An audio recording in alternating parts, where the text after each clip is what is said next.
Dobrý. Ale pozor, že to nepůjdu závodit s holkami. Hop. Jdu závodit s holkami. Kašli sušenky.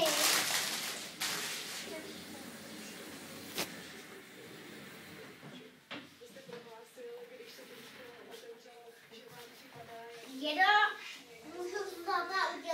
můžeme znova udělat ten zápis, mně se to líbilo. Můžeme?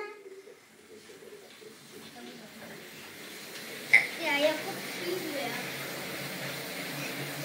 A nebudu vědět, že se do školy nemá chodit s války. Já bych chtěla zápisy do školy. Ty bys chtěla chodit do školy? Ty bys se chtěla naučit číst a psát? No tak si promluvíme. Já už číst a psát umím, ale vlastně